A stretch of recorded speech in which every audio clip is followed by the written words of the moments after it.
Hi guys, and welcome back to the Study Hack series. This is the 21st episode in the series, and in this one we're going to tackle quite something that probably students necessarily won't like to hear, but it's about music. So again, I'm going to start with a quote. It says, "Dear music, thanks for always clearing my head, healing my heart and lifting my spirits." That's by Laurie Deschênes.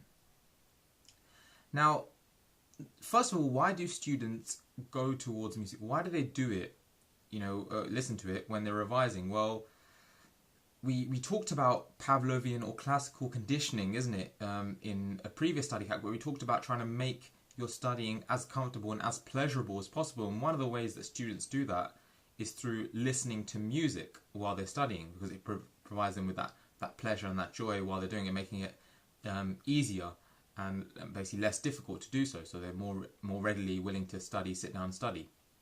Now that is actually the good element to it. Okay, it provides motivation and stuff to get through the hard work and stuff and just sit down and work. The problem though with this case, and is what a teacher mentioned to me, I think when I was in sixth form, maybe 11, I can't exactly remember when he said it, but he told me that actually when you're in an exam, you're not listening to music. I mean, there's complete silence, right, in an exam. And so you should try and replicate those conditions when you're revising. And, well, music breaks that, isn't it? Because music gets rid of silence and starts providing you with noise.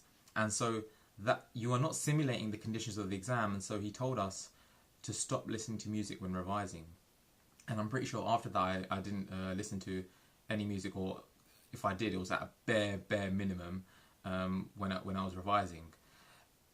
Now that is where I got the idea of trying to simulate the conditions of an exam. So that's why you've probably heard that from me a lot before, in terms of trying to best replicate those conditions so that when the exam time comes, you are ready to perform because you're accustomed to those conditions, and it becomes like, there's less resistance, and you just feel more comfortable during the exam. Another problem with music though, is that again, we talked about the introduction of noise into your study sessions, and actually noise can serve, as we talked about in this previous study, as a distraction to your picking up the content and learning information. And music is very good at triggering thoughts in you and emotions, okay, which end up distracting you. So for example, let's say you're trying to remember a specific concept or topic or knowledge. Suddenly with music on, your mind starts wandering, going down these other paths, where you start feeling quite emotional, could be happy or sad, and those emotions are going to distract you and take away from your concentration and focus on the information at hand, which is extremely important. Intense focus is one of the things that's really, really required for skill development. And if you introduce music, which is like in the typical sense, then you tend to lose that focus. So that is another bad thing about playing music, and that's why I would not recommend, again, like my teacher said, I would recommend that you do not listen to music when revising. Now, the only exception to this, of course, is, and studies have shown this, is classical music, or like on YouTube you get this study music that you can play. Now this has been shown actually to improve grades.